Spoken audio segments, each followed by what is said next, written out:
안녕하십니까? 정중앙선입니다. 이번에는 윤석열 대통령이 왜 내란 죄가 아닌지에 대해 알아보도록 하겠습니다. 12월 3일 윤석열 대통령은 비상계엄을 선포하였습니다. 비상계엄으로 많은 사람들이 놀랐고 지금까지도 적법했다 아니다로 말이 많습니다. 그렇다면 내란죄는 무엇일까요?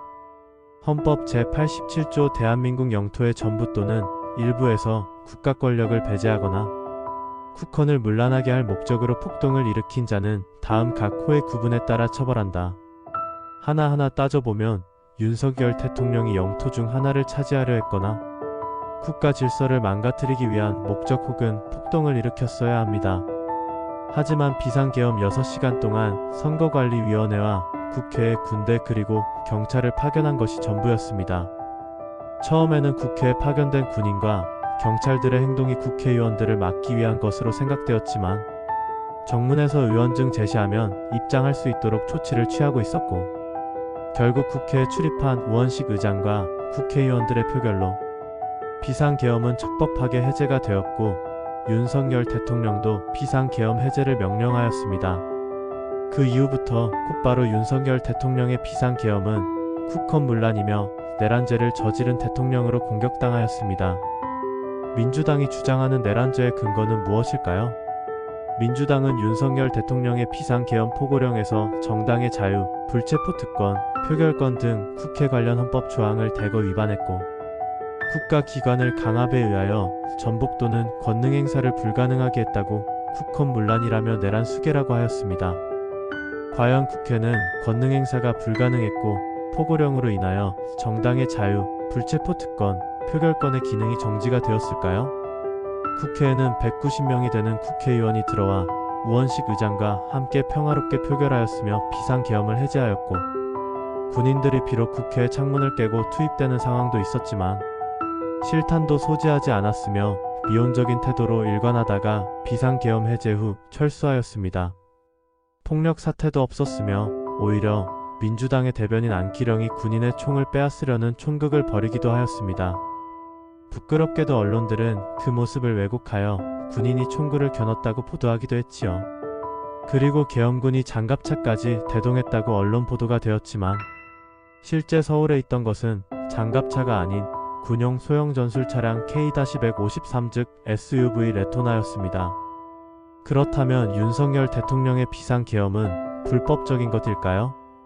계엄법 제2항 비상계엄은 대통령이 전시 또는 이에 준하는 국가비상사태 시 적과 교전 상태에 있거나 사회질서가 극도로 교란되어 행정 및 사법 기능의 수행이 현저히 곤란한 경우 군사상 필요에 따르거나 공공의 안녕 질서를 유지하기 위하여 선포한다. 비상계엄 이전의 정부 상태는 그야말로 최악의 상황이었습니다. 거대 야당인 민주당의 탄핵 남발로 인하여 행정 및 사법 기관은 마비 상태에 이르렀습니다.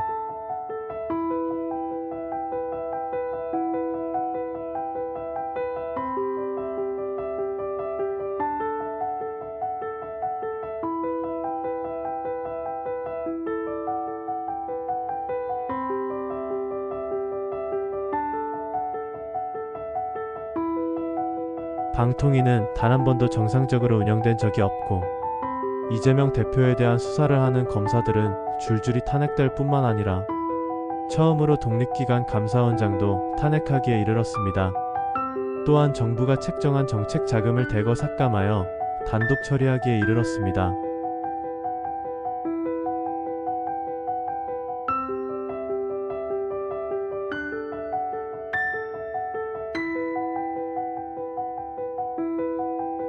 원전 관련해서는 현재 원전 생태계가 악화된 미국과 MOU를 가체결하기도 했고 체코 원전 수출 등 원전 강국으로서 국익을 위해 투자를 해야 하는 상황임에도 대폭 삭감되었습니다.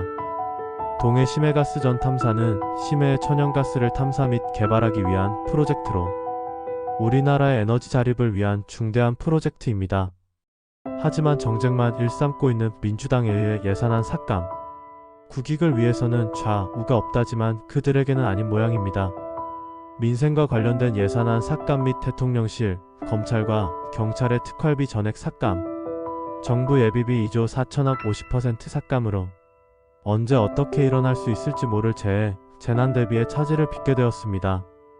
여기에 그치지 않고 민주당은 입법부 독재로 여당과 합의했던 간첩법 제정안을 갑자기 철회하여 우리나라의 판을 치고 있는 간첩을 처벌할 수 없게 만들기도 하였습니다. 그 외에도 선거관리위원회의 부정선거 의혹 및 채용 비리에 대해서도 많은 비판이 있는 상황입니다. 이러한 모습을 대통령으로서 2년 반 동안 보고 있다면 충분히 국헌문란의 시기라고 생각할 수 있고, 종북 간첩 세력들로 하여금 대한민국의 안녕 질서가 무너질 것을 충분히 염려할 수 있습니다. 비상계엄은 군통수권자인 대통령의 고유 권한이며 그 판단은 대통령이 하는 것입니다. 정리해보자면 윤석열 대통령의 비상계엄은 국헌문란의 의도가 보이지 않고 내란죄의 핵심인 폭동의 행위가 구체적으로 없었으며 실질적으로 헌법 질서를 무력화하려는 움직임도 보이지 않았습니다. 국회의 군인과 경찰들도 국회 기능을 마비시키는 것이 아닌 계엄 상태의 유지와 치안의 목적으로 보여집니다. 윤석열 대통령의 수차례에 걸친 대국민 담화에 이미 모든 게 담겨 있습니다. 저들은 무조건적으로 부정하고 있지만 말이죠.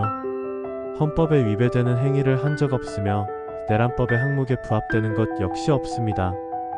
국익을 저해하고 삼권 분리를 망가뜨리며 행정 및 사법부의 마비를 야기하고 간첩을 옹호하는 민주당이야말로 내란죄 아닙니까?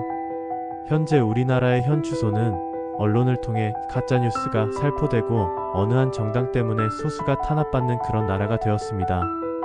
헌법에 의거하여 윤석열 대통령의 탄핵은 기각되어야 합니다. 8명의 헌법재판소의 판사님들은 헌법상의 옳고 그름을 잘 따져서 정의로운 심판을 내릴 것이라 믿습니다. 부족한 영상을 봐주셔서 감사합니다. 영상이 괜찮았다면 구독과 좋아요 부탁드리겠습니다. 감사합니다.